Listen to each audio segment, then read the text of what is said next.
Hi folks, and welcome back to Meaningful Money.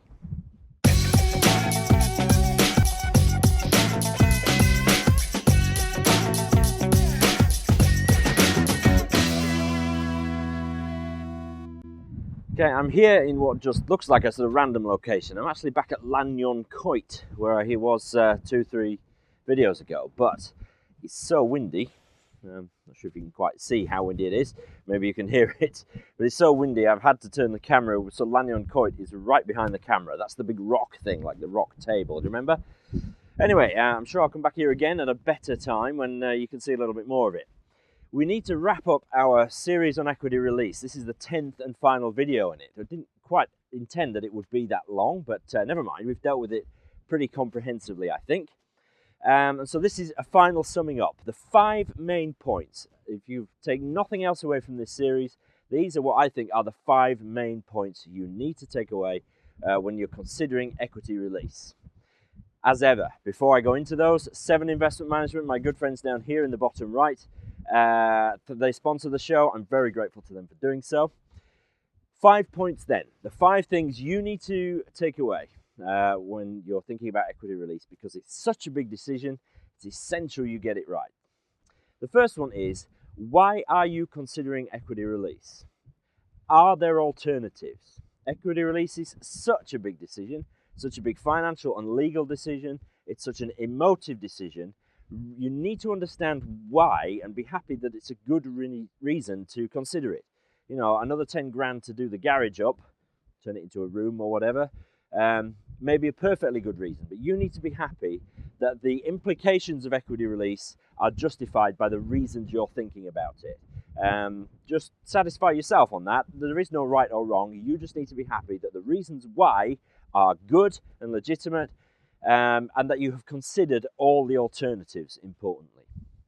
Secondly, know your types.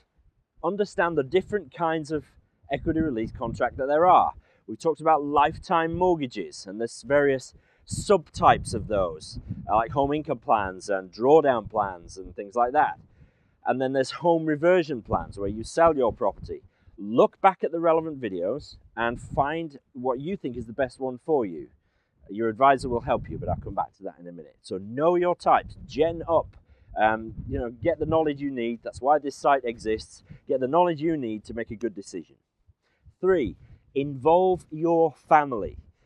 Again, it's such a big decision, they ought to know. It is, of course, your prerogative not to inform them, but any good advisor, any good solicitor will strongly suggest you speak to your family about it. Some solicitors may even refuse to work with you if you don't. I think that's probably a bit extreme.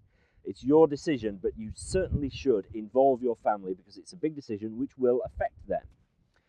Fourthly, only deal, if you're going to do a lifetime mortgage, only deal with SHIP members. Look back to the video on the SHIP scheme, the Safe Home Income Plan scheme. It's a word I have to say very carefully.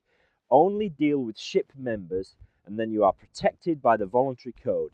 Things like the no negative equity guarantee, the right to live there for life, and things like that. And finally, I would say this, wouldn't I? Get advice, good advice, not just good advice, expert advice, both on the financial side and on the legal side, because, have I said it before? It's such a big decision, it's got to be done right. So you may have been dealing with your financial advisor for 20, 30 years, but if he or she is not an expert in equity release, there is a danger that they will get it wrong. Mark of a good advisor, I think, is when they know the extent of their expertise and are happy to delegate or outsource to somebody else who is an expertise in that area. As a rule, I don't do equity release in the office. I have an excellent colleague, Roger Weeks, who does that. But, because he's done plenty of it, he's an expert in it. I am much less so. So get good advice, get expert advice, both on the financial and legal side. 5 key points then. Decide why you're even thinking of it. Make sure you're happy with that and consider the alternatives. Know the different types of scheme available. Make sure you get the right one. Involve your family. Only deal with SHIP members if you're going to do a lifetime mortgage. And for goodness sake, get expert advice and pay for it, because it will come back to you in spades. Good advice is worth paying for. That's it for equity release. I'm going to do a couple of little one-offs next. The next one is on solar investing. That's investing in the sunshine. and the energy that comes from it.